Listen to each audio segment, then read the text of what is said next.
Doctor Casasus, bienvenido. Adelante, por favor. Y ahora sí. Bien, ¿cómo están? Muchas gracias. Agradecimiento a todos. Agradecimiento a Juan Manuel por su linda invitación a la Academia Mexicana de Medicina Dental de Sueño, a Helen por tu presentación y a todos los, digamos, oyentes que están ahí en el ciberespacio. Todavía no me acostumbro a esta cosa de hacer clase a una pantalla sin tener que ver las caras a los asistentes. Por lo tanto, me disculpan si de repente me distraigo un poco. No estoy tan acostumbrado a hacer clases sin mirar la cara a la gente. Entonces, bueno, el tema que voy a presentar tiene que ver con apnea obstructiva del sueño, lo cual es un poco una de las cosas más importantes dentro de la medicina o la odontología del sueño. Y quiero enfatizar un poco la relación que existe con osteoartritis de ATM, que son básicamente hay como 2 o 3 puntos y voy a tratar de desarrollarlos dentro de los 45 minutos que tengo, o 30 minutos quizás, respecto de los temas. Así que quiero avanzar eh, directamente. Así que agradecimiento a la invitación y partimos. Cuando hablamos de apnea obstructiva del sueño, de SAOS, también se le puede decir síndrome de apnea y hipopnea obstructiva del sueño, la verdad que una de las cosas importantes que hay que decir es que dentro como odontólogo nosotros estamos entrando en un terreno de una patología que es eminentemente médica y que es una patología que no solamente puede generar, que genera consecuencias súper importantes, que puede generar síntomas o síndromes o consecuencias que son devastadoras para algunos pacientes. Puede generar desde impotencia sexual, hipertensión, refractaria a tratamiento especialmente, obesidad, fatiga, diabetes tipo 2, puede generar accidentes automovilísticos, generar ataque al corazón, dolores de cabeza, accidentes vasculares encefálicos y un gran número de problemas derivados de la patología apneica. Entonces, cuando uno piensa como odontólogos que nos estamos dedicando y que nos dedicamos al tema del sueño y la odontología es y abordamos como dentro de las terapias que utilizamos como odontólogos, el tratar la apnea del sueño, aparece una gran responsabilidad. La gran responsabilidad tiene que ver entonces con el tema de que como odontólogos estamos haciendo cargo de una patología que si no es bien tratada, puede llegar a tener al paciente con consecuencias que incluso pueden terminar con la vida del paciente antes de tiempo, ya que hay algunos estudios que hablan que son 7, 8 años que menos que viven las personas con apnea del sueño, sobre todo severa. Entonces, siempre me gusta partir con esta diapositiva donde muestra de que la apnea del sueño tiene consecuencias que son muy importantes para los pacientes y que pueden generar muchos problemas. ¿Y cómo identificar a un paciente con SAOS? Bueno, ustedes han tenido muy probablemente experiencia y han tenido formación respecto de cómo identificar un SAOS, pero siempre es bueno repasar cosas que vayan quedando en la memoria de todos nosotros. Bueno, ronquido es probablemente uno de los síntomas más comunes, más habituales con los cuales los pacientes entran a trabajar con nosotros. Incluso las terapias de dispositivos de avance mandibular que utilizamos los odontólogos tiene que ver básicamente con un tema se le llama también placa antirronquido, ¿ya? No solamente como tratamiento de apnea, sino que antirronquido por su principal rol en términos del síntoma ronquido, a pesar de que para los que dedicamos al tema del sueño, de ontología del sueño, el tema de la apnea es el objetivo a tratar.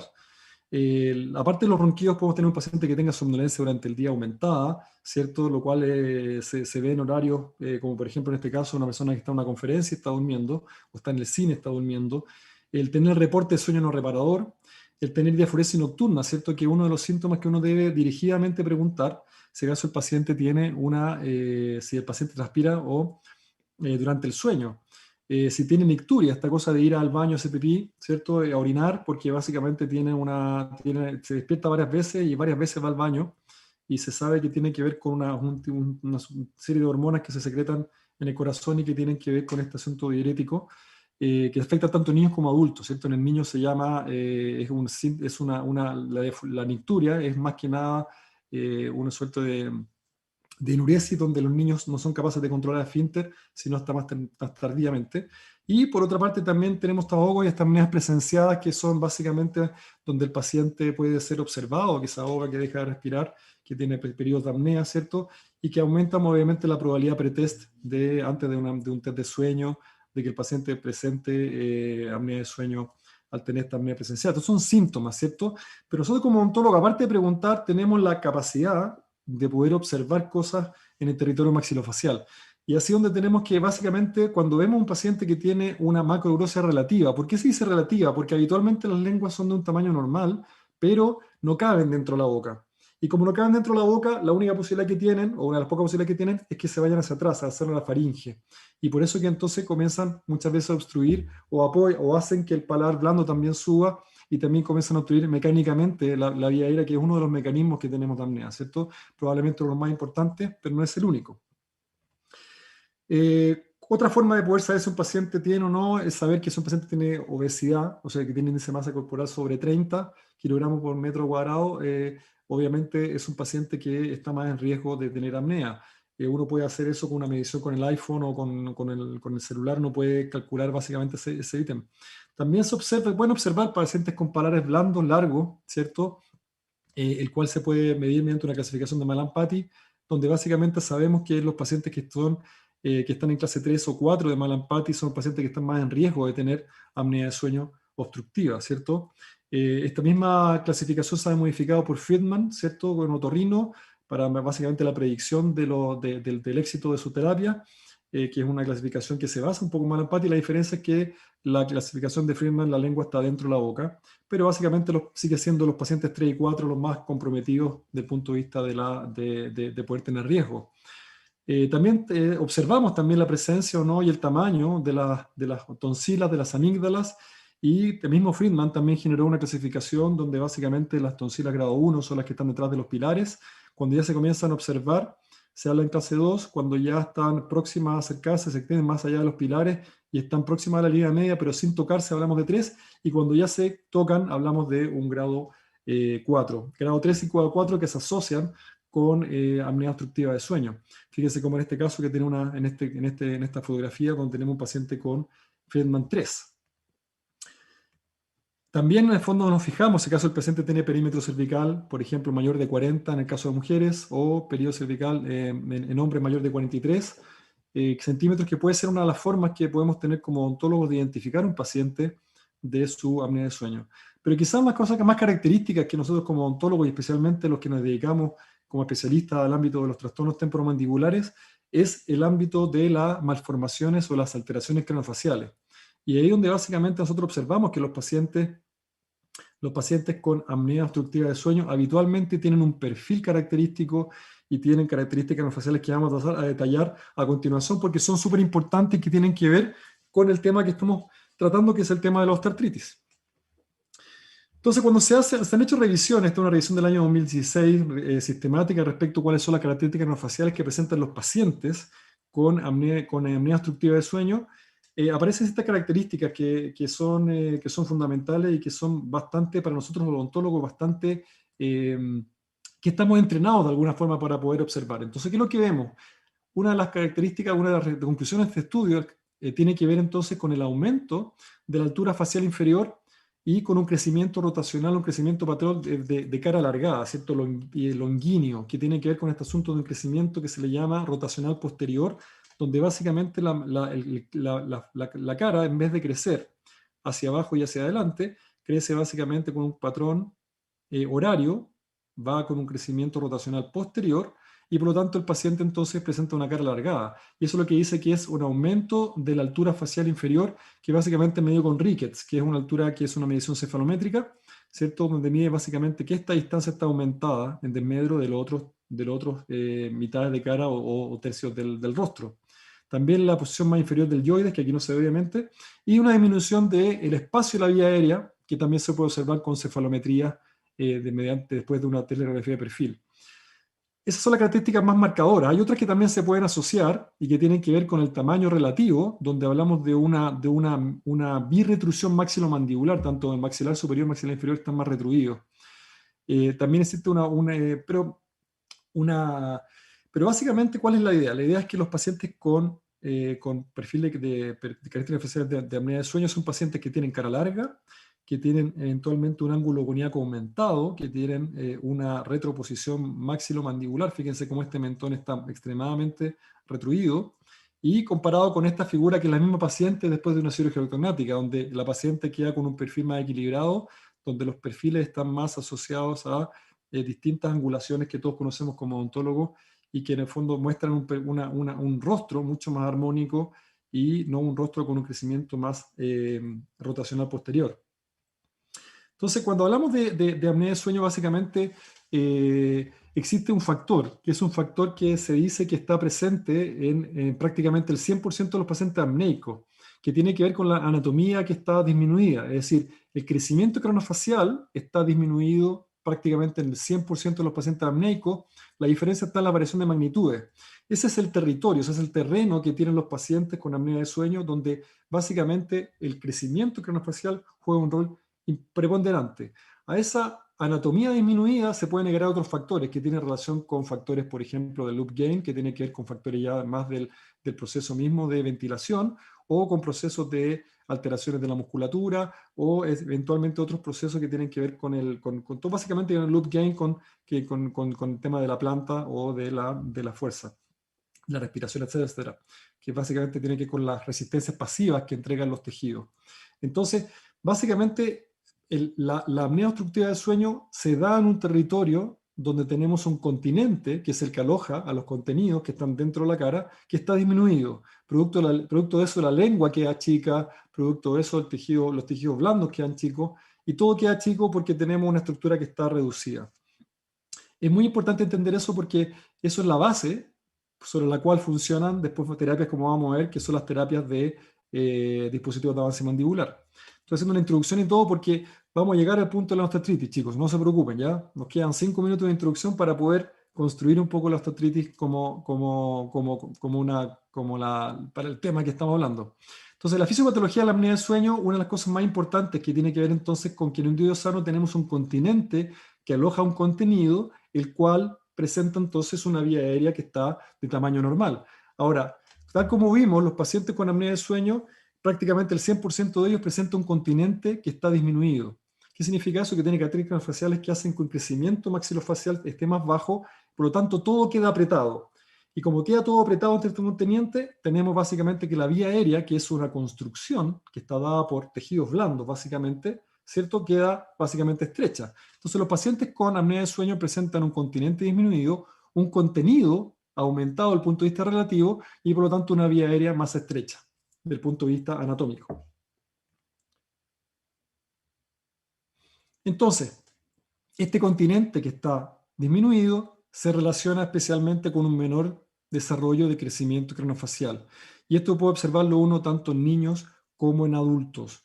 Y en niños también se puede observar otras cosas, como por ejemplo la aparición de otro tipo de contenido aumentado, como por ejemplo podemos ver acá adenoides en esta zona, ¿sí? Adenoides en el espacio nasofaringio, y vemos por ejemplo la sombra que produce acá las amígdalas, en el caso del niño, produciendo entonces una obstrucción dada por las amígdalas.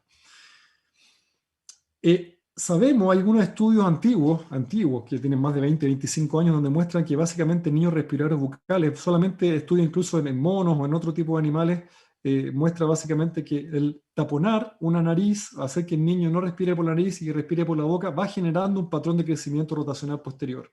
Por lo tanto, basta el no respirar por la nariz para que un niño comience con este crecimiento que ustedes lo ven. ¿Okay? La resistencia nasal temprana produce un crecimiento rotacional posterior digamos hacia atrás y con una cara más larga y con menor desarrollo maxilofacial. La respiración puede producir eso. Una dentro de las terapias que se plantea para los trastornos, para la apnea del sueño, corresponde a los dispositivos de avance mandibular, que básicamente trata de trabajar no sobre el continente, tampoco sobre el contenido, sino que directamente sobre la vía aérea superior. Y este dispositivo de avance mandibular, entonces, en el fondo, ¿qué es lo que hace? Los dispositivos de avance mandibular o DAM están dentro de los que se denominan dispositivos orales parasados. Existe otra cosa que también se denomina otro tipo de aparatos orales que se denominan dispositivos de avance lingual o estabilizadores linguales, que son básicamente aparatos que se tienen un bajo costo, que tienen una efectividad en algunos estudios, los pocos que hay, que son 2 o 3 estudios, que muestran una efectividad del 50% de disminución de apnea hipopnea, del índice de apnea hipopnea, y que aparecen como una alternativa para pacientes o que tienen pocos dientes o poca alteración o que no son capaces de soportar el uso de un aparato en boca y que yo creo que deberíamos tener mayor cantidad de evidencia porque realmente pueden constituir una buena alternativa, sobre todo en países como los nuestros que son bastante pobres, donde la gran cantidad de la población no tiene acceso a dispositivos de mayor envergadura, de mayor costo. Entonces, los dispositivos de avance mandibular, ¿cuál es su mecanismo de acción? Básicamente, efectos sobre la musculatura de vía aérea superior, pero se dice que producen entonces un aumento en la tensión para producir menor colapsabilidad de la vía aérea. Entonces, al producir tensión sobre la musculatura del genio gloso especialmente, y también se dice que aumenta sobre el tamaño de la vía aérea superior. Acá tenemos un estudio muy antiguo del año 2000, donde muestra básicamente de que la actividad de los genios glosos aumenta con el avance mandibular, y eso pues, se dice que es uno de los mecanismos por los cuales actúan los dispositivos de avance mandibular. Pero la verdad es que lo que más se sabe, lo que más se ha estudiado, lo que más se tiene como claridad, es que los dispositivos de avance mandibular producen un efecto sobre el tamaño de la vía aérea, volumétrico. En este caso estamos viendo una imagen planar, donde es básicamente que el paciente, por ejemplo, presenta en MIC una posición de 3.25 y cuando presenta hace un adelantamiento mandibular, aumenta, se duplica el tamaño de la vía aérea en esta imagen. También podemos verlo, este es un paciente nuestro, donde fíjense la vía aérea que tenía el paciente cuando está en MIC, y básicamente cuando el paciente hace un adelantamiento mandibular, como prácticamente se duplican y se normalizan prácticamente la vía aérea solamente con el adelantamiento mandibular. Y este es uno de los mecanismos por los cuales entonces nosotros pensamos que actúa principalmente los dispositivos de avance mandibular, a mantener la posición adelantada durante el sueño, y vamos titulando básicamente el aparato para producir entonces que este aumento de vía aérea se mantenga durante el sueño y por lo tanto el paciente no se ahogue, como uno de los mecanismos. Sabemos que estas placas tienen sus limitaciones, existen factores que predicen el resultado de las placas, del resultado sobre el sueño, que no es motivo de la charla hoy día, pero si tenemos tiempo de que se pregunta, podemos discutir un poco de eso. Entonces, básicamente, fíjense que lo que los estudios muestran, básicamente cómo se observa, y fíjense en este cuadro, a nivel retroglosal, de respecto a cómo se ve el aumento de la vía aérea en el sentido anteroposterior y lateral, y fíjense cómo se va a multinivel. Lo que en este estudio, por ejemplo, en particular, del año 2012, muestra que el espacio se produce en espeso retrolingual, o sea, detrás de la lengua, es el espacio donde más se produce el aumento de la vía aérea, producto del dispositivo de avance mandibular, pero hay otros estudios como este, donde básicamente el espacio se produce a nivel retropalatal, es decir, detrás del paladar blando, más que a nivel de la lengua. Entonces, hay ciertos estudios que nosotros nos llevan a pensar de que hay diferencias en fenotipo de los pacientes donde muchas veces actúa a un nivel u a otro, o actúa sobre cosas que todavía no sabemos. Y aquí empezamos a meter en el terreno mismo de la presentación. Eso fue una introducción para hablar un poco los temas que son útiles para nosotros, características faciales de los pacientes con apnea y cómo nosotros utilizamos dispositivos de avance mandibular para el tratamiento de la apnea obstructiva de sueño. Dentro de las complicaciones que se plantean para el uso del dispositivo de avance mandibular, hay de corto y mediano plazo, y los estudios hay estudios hasta 10 años, hay un estudio a 15 años creo, pero básicamente los estudios son de 3, 2, 5, 10 años los más comunes, y lo que muestran que existen efectos de los dispositivos de avance mandibular. Eventos que tienen que ver entonces o efectos que tienen que ver de corto plazo, mediano plazo y otros de largo plazo. Lo que se observa, y eso nos observamos también en clínica nosotros, es que existe habitualmente el reporte de dolor mandibular matinal. Ese dolor matinal puede ser un dolor matinal que puede ser, digamos, temporal, que puede durar un par de días, puede durar una semana, el paciente puede suspender un tiempo, volver, y de poco el paciente se va acostumbrando, y otras veces el dolor se hace persistente. ¿Sí? En el fondo el paciente y finalmente tiene que dejar de usar el aparato finalmente. Los efectos secundarios, las complicaciones de DAM, terminan haciendo entonces que la adherencia a largo plazo, hay que pensar que estas terapias junto con la terapia CPAP u otras, son terapias de por vida. O sea, el paciente que usa un dispositivo de avance mandibular lo va a usar siempre. No va a usarlo por una semana y después va a descansar una semana, lo va a usar por los próximos 15, 20, 30 años. Entonces hay que pensar de que es una terapia que va a estar ahí en boca, que produce cambios, ¿cierto? Produce cambios en la posición mandibular. Y una de las cosas más interesantes, aparte del dolor persistente temporomandibular que puede llevar a una persona perfectamente a suspender el uso del plano, tiene que ver con los cambios oclusales que son irreversibles. Y que es algo que es importante decir a los pacientes, que sus dientes van a cambiar, que la posición dentaria va a cambiar, y eso es secundario a cambios esqueletales. Entonces, ¿por qué es importante el punto de vista de temporomandibular? ¿Por qué se puede producir dolor temporomandibular o dolor de la TM persistente, de la articulación temporomandibular? Bueno, este es un estudio básicamente del 2006 del grupo de Fernanda Ribeiro, ¿sí? Con Alan Lowe, muy antiguo, del año 2006 o 2004, por ahí, donde muestra básicamente, fíjense lo que muestra este estudio, dice, mandibular protrusion tiene que ver entonces con el número de milímetros en que usted aumenta el dispositivo de avance mandibular. Mientras más adelantado, más efecto hay sobre la vía aérea. En algunos pacientes requerimos aumentar 7 milímetros, en otros requerimos aumentar 10 a 12 milímetros. Muy individual. Por eso que en el fondo estos adelantamientos fijos que aparecen en literatura, como decir, por ejemplo, titula 75% del rango protrusivo, son estudios que personalmente nuestro grupo creemos que están errados desde el punto de vista de la indicación y cómo se titulan los dispositivos de avance mandibular. El dispositivo de avance mandibular debería ser titulado de manera individual y no guiarse por estos números de 75%, porque sabemos que las protrusiones mandibulares son individuales. Hay pacientes que protruyen 5 milímetros, otros que protruyen 10, por lo tanto, si un paciente protruye 10 milímetros, el 75% de avance va a ser 7,5, pero en cambio si protruye 5, 75% de avance va a ser 4 milímetros. Entonces, claramente entre 4 milímetros y 7 milímetros hay una gran diferencia en términos de la posibilidad de ser efectivo con el dispositivo de avance mandibular.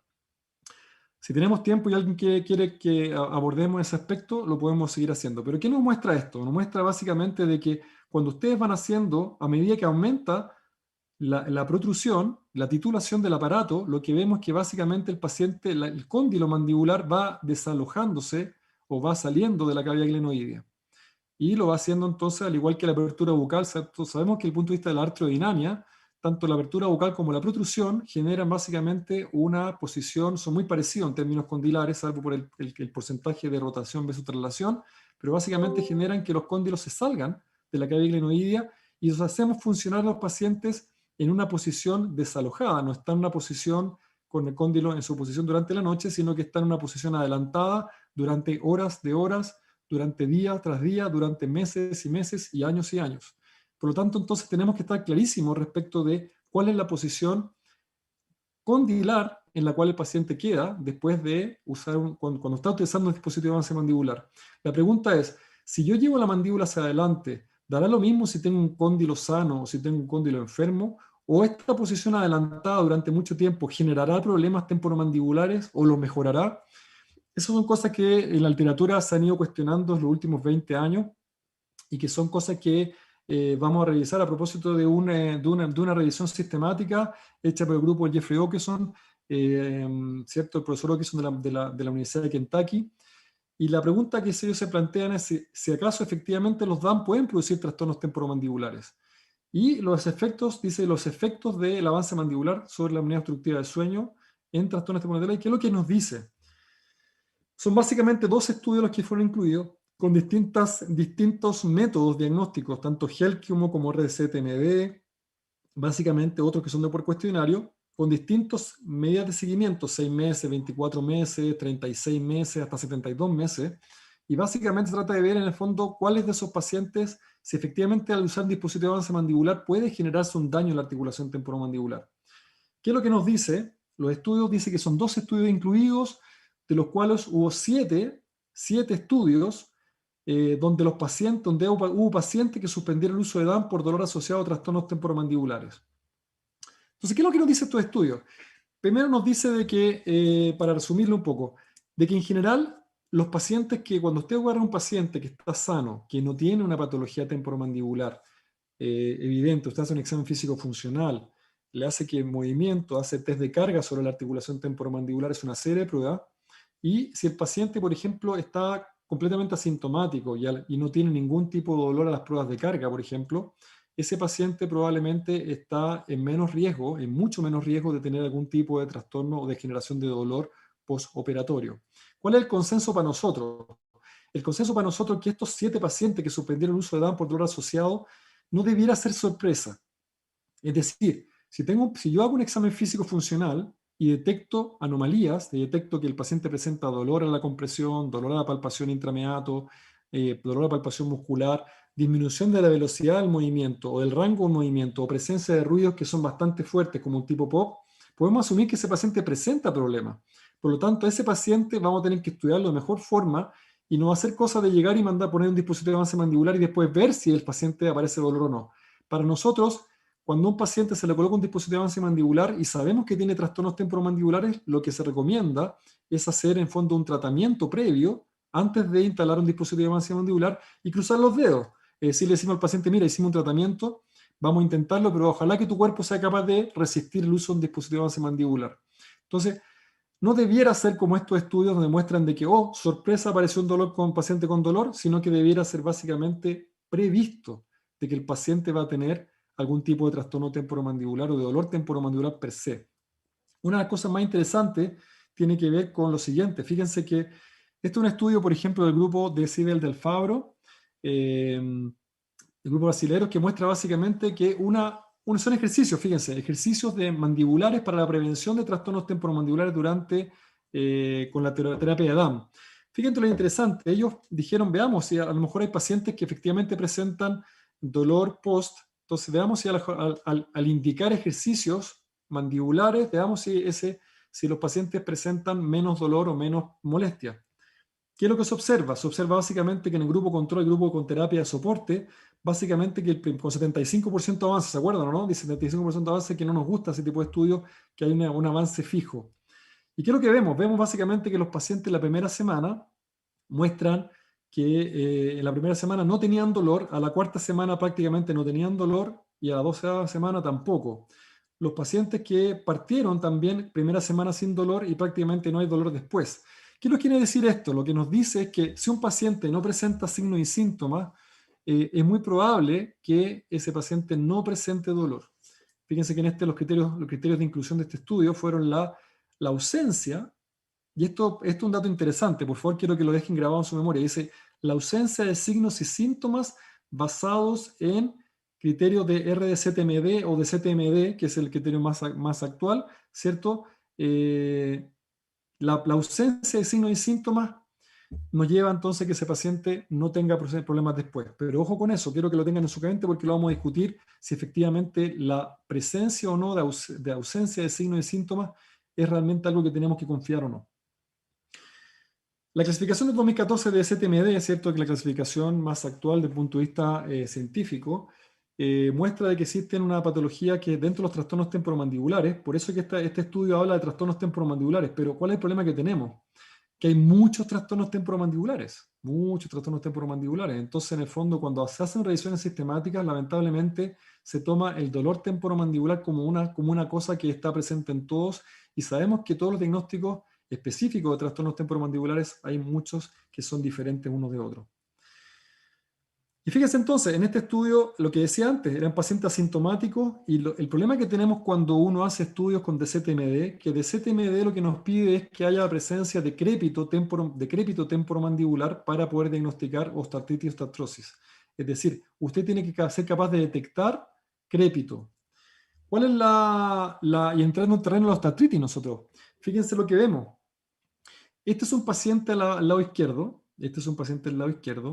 que el año 2016 fue tratado por nosotros con un proceso degenerativo tipo osteoartrítico. ¿Cómo lo evaluamos? Lo evaluamos clínicamente, pero aparte le mandamos a pedir una imagen de tipo Combin.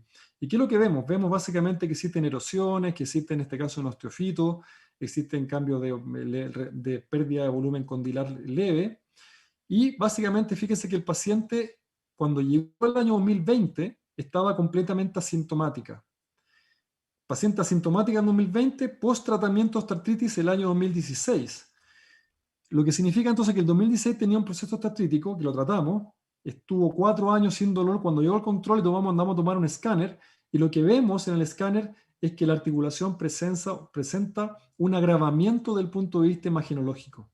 Agravamiento donde se puede observar entonces que esas pequeñas erosiones se transformaron en pseudoquites subcondrales, hubo aplanamiento, formación de alteraciones de pérdida volumétrica parcial, lo que significa entonces que pasó de una osteoartritis que podríamos decir leve, moderada, ¿sí?, a una osteoartritis francamente severa en 4 años.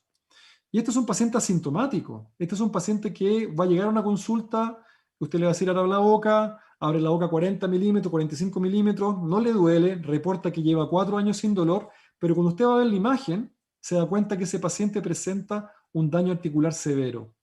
Por eso es que cuando nosotros pensamos de que en el tema de los dispositivos de avance mandibular, nosotros creemos de que debiera ser, cuando la literatura dice que los dispositivos de avance mandibular debieran ser fabricados por personas entrenadas en el tema de apnea del sueño, creemos también que deben ser personas entrenadas en el tema de la evaluación del componente craneofacial y el componente articular. Porque esta paciente es una paciente con ostatitis severa que está clínicamente asintomática. Por lo tanto, esta paciente es una paciente que está en mucho riesgo de tener dolor con el uso de un dispositivo de avance mandibular, a pesar de que clínicamente está perfecta. ¿Sí?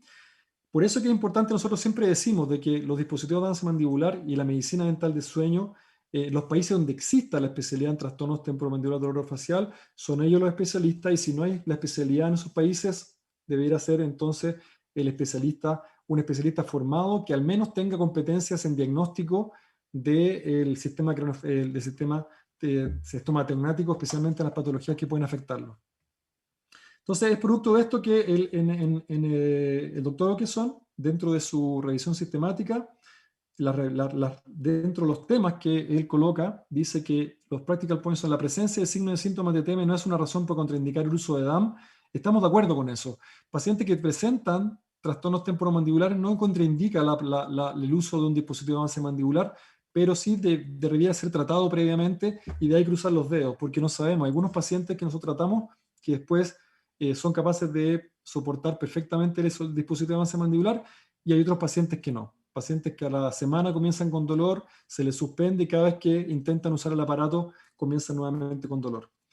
Dice, los DAM pueden causar TTM en pacientes sin síntomas previos iniciales. Y eso es importante. El punto 2 dice que los DAM pueden causar TTM en pacientes sin síntomas. Y eso es importante. No debiéramos nosotros basar nuestra evaluación solamente en el síntoma, es decir, el paciente que nunca ha tenido dolor. Porque hoy día sabemos desde el punto científico que pacientes, la osteoartritis ATM es una patología subclínica la mayoría de las veces.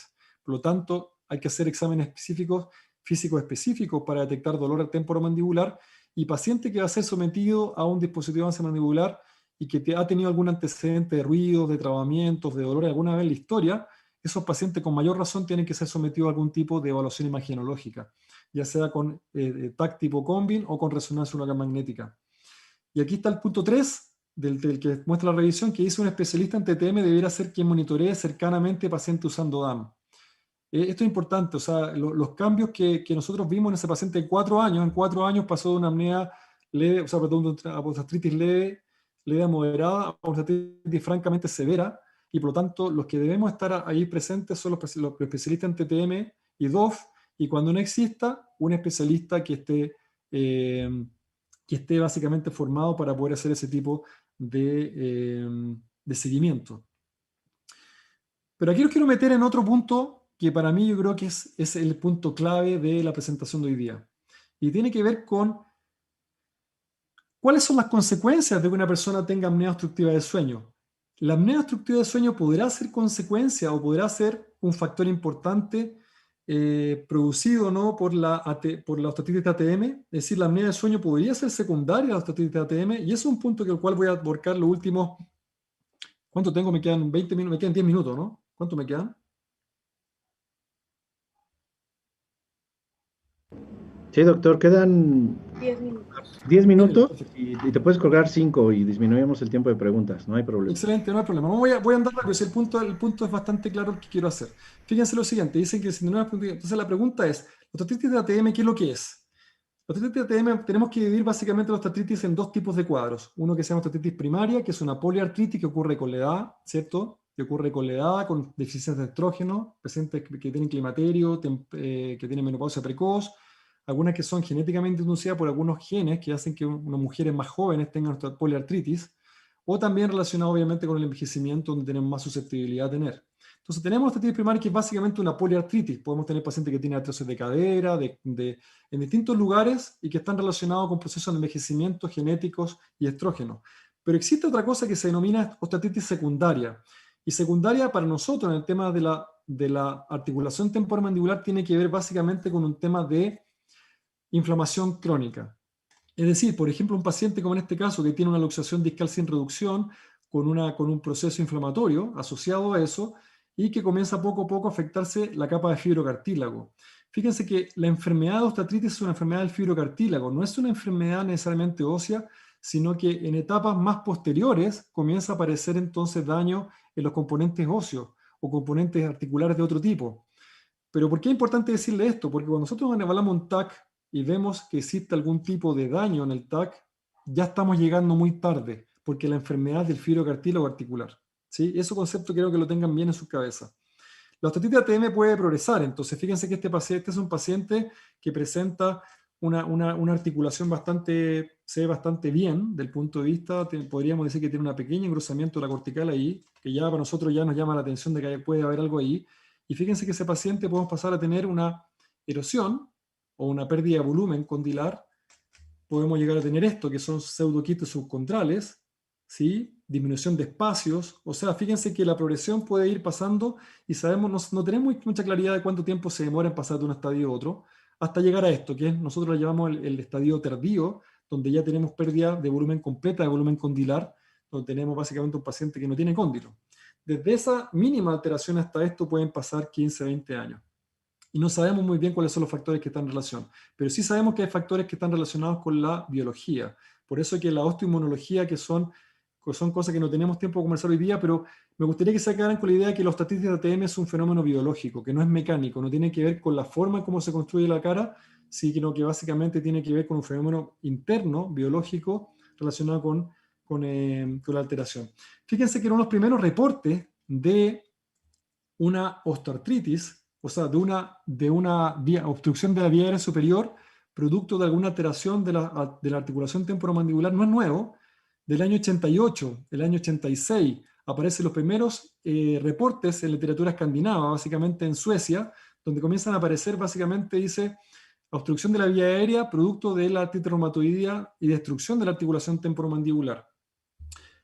¿Qué es lo que vemos acá? Otro estudio, otro del 94, también muestra lo mismo, muestra apnea obstructiva de sueño asociada a destrucción de la ATM, básicamente por artritis reumatoidea juvenil. Entonces, esto de demostrar de que, ¿cuál es la idea? Fíjense acá también otro estudio del año 92, son antiguos, ya muy antiguos, que demuestra básicamente que una articulación con daño produce una retrusión mandibular. Y esa retrusión mandibular, ¿qué es lo que va a significar para nosotros? Va a significar entonces una disminución de la vía aérea superior. Fíjense que hay varios estudios que muestran de que una alteración, por ejemplo, temprana, un desplazamiento, una luxación discal sin reducción temprano de la articulación temporomandibular de un lado, cuando ocurre a temprana edad, produce un acortamiento de la altura de la rama, una disminución del tamaño condilar y también una disminución de la, digamos, una alteración en un lateromentonismo, básicamente, el paciente, pero con la mandíbula que se va para el lado enfermo. Fíjense que característica que uno puede observar en clínica. Se observa básicamente un ángulo coniaco muy aumentado, con una escotadura antegonial que está francamente marcada. Y uno puede sentirlo acá. Cuando hace un examen físico funcional tiene que ir directamente a la escotadura antegonial, y si es que esa escotadura antegonial muestra de que está marcada, que está bien profunda, uno tiene que asumir que a ese lado la rama mandibular es corta, y eso habla de un proceso de poco crecimiento condilar. Entonces, el crecimiento condilar temprano, prepuberal, puberal, determina el crecimiento mandibular de un tipo o de otro. ¿Cómo sabemos eso? Fíjense que hay estudios del 2000, 2004, 2005, donde muestra básicamente, se toman resonancia magnética a pacientes y se les dio sus características craniofaciales.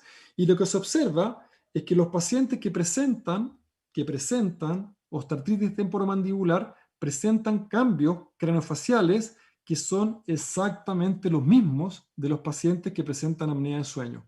Cuando hace una revisión sistemática de las características craniofaciales de apnea, son exactamente las mismas características craniofaciales que se observan en pacientes que han tenido una alteración degenerativa del fibrocartílago articular del centro de crecimiento mandibular. Fíjense lo mismo, aumenta la disminución de dimensión vertical anteroposterior, ya maxilar, empieza una disminución de la altura de ramas, aumento del ángulo coniaco, aumento de la altura facial inferior, aumento de la corteza antegonial. Exactamente las mismas características que observamos nosotros en pacientes apneicos. Eso es interesante entonces. Déjenme avanzar un poco más.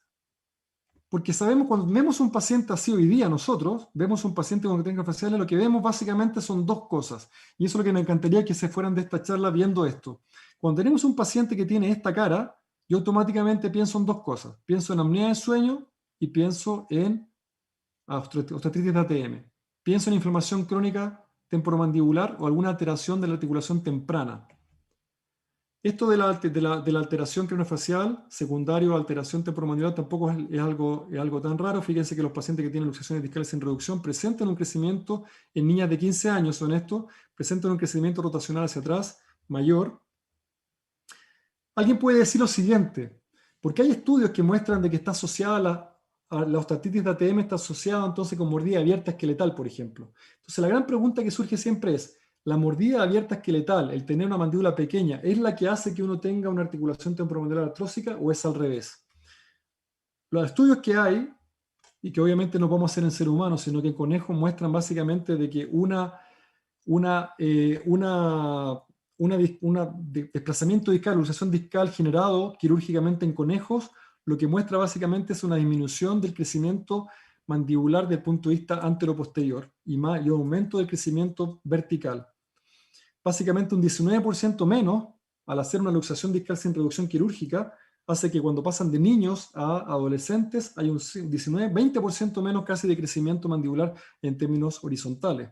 Y lo más interesante de todo este grupo, cuando hizo análisis histológico de los conejitos, lo que vio entonces de que a medida que aumentaba el grado de alteración del fibrocartílago articular, era mayor, era directamente proporcional la alteración o el daño en el cartílago, era directamente proporcional o el crecimiento, inversamente proporcional, eso no quiere decir que crece menos a medida que hay más daño en la articulación temporomandibular producto de una inflamación crónica. Esta diapositiva es espectacular porque nos permite entender muchas cosas. Un niño que tiene una alteración temporomandibular temprana, a los 7 o 8 años, va a ser un niño entonces que va a tener un crecimiento horizontal menor y va a tener un mayor crecimiento vertical. ¿Sí? Tal como lo muestra otro. Entonces, ¿cuál es el problema que tenemos, chicos? El problema que tenemos es que cuando tenemos un paciente de este tipo, donde vemos que existe básicamente una disminución de ramas, una alteración de altura de ramas, un aumento del ángulo goniaco, automáticamente se asocia ¿con qué? Con una birrotrusión maxilomandibular y como vemos acá se asocia a una disminución de vía aérea, franca, severa. Y este es un paciente que está en riesgo de tener apnea obstructiva de sueño. Entonces, este es un paciente que nosotros lo vemos y sabemos que tiene osteoartritis porque tiene una mordida abierta esqueletal, un crecimiento rotacional posterior, un ángulo goniaco aumentado, 135 grados, una altura de rama pequeña. ¿Y esto se asocia a qué? A que la lengua se va para atrás, producto que no tiene espacio, y eso impacta directamente sobre la vía aérea superior. Entonces, este paciente, por ejemplo, que está acá, que tiene una vía aérea, presenta una alteración severa, casi severísima, un grado 3 que nosotros llamamos, un grado 4 que llamamos acá casi, donde el paciente ha perdido volumen condilar, ha perdido alteración y es un paciente que entonces, producto de su alteración osteoartrítica, es un paciente que está en riesgo de apnea obstructiva de sueño. Y el tema es que este paciente probablemente desde el punto de vista de tratamiento sería bueno ofrecer una cirugía ortognática para manejar la vía aérea, pero la cirugía ortognática en estas condiciones, cuando tenemos una osteoartritis de severa articulación temporomandibular, es un tema bien complicado. Y para terminar, me encantaría dejarles con la idea de que podemos prevenir apnea obstructiva de sueño con la detección temprana de osteoartritis de ATM. Ese es el gran desafío que me encantaría que quedara como idea. Es decir, si nosotros tenemos un paciente que tiene, un niño que tiene un dolor temporomandibular a los 8 años, 9 años, que tiene ruidos articulares, es un niño que está en riesgo de tener una inflamación articular temporomandibular. Y si tiene una inflamación temporomandibular temprana, antes del pic puberal, antes de que el niño tenga su crecimiento, ese fibrocartílago articular se va a dañar y eso va a implicar un crecimiento rotacional posterior que va a implicar entonces que el paciente va a tener menos espacio, menos continente para alojar lengua y todos los tejidos blandos que están en el interior de la boca y que se relacionan directamente con el espacio retrofaringeo. Como que ese es el gran mensaje que me encantaría que se quedaran, pensar en los niños, porque podemos hacer prevención y ahí aparece el odontopediatra, aparece el pediatra haciendo detección temprana de trastornos temporomandibulares. Si ustedes son capaces de detectar trastornos temporales tempranos, van a ser capaces entonces de generar un paciente que va a tener más posibilidades de poder tener entonces un crecimiento de desarrollo maxilofacial mayor y eso va a implicar que podríamos llegar a evitar tener un paciente con todas las consecuencias que sabemos que ocurren. Agradecimiento entonces, Juan Manuel, agradecimiento al grupo mexicano, a la Asociación Mexicana de Medicina Dental de Sueño por la invitación, y si quedó tiempo respondo preguntas felices.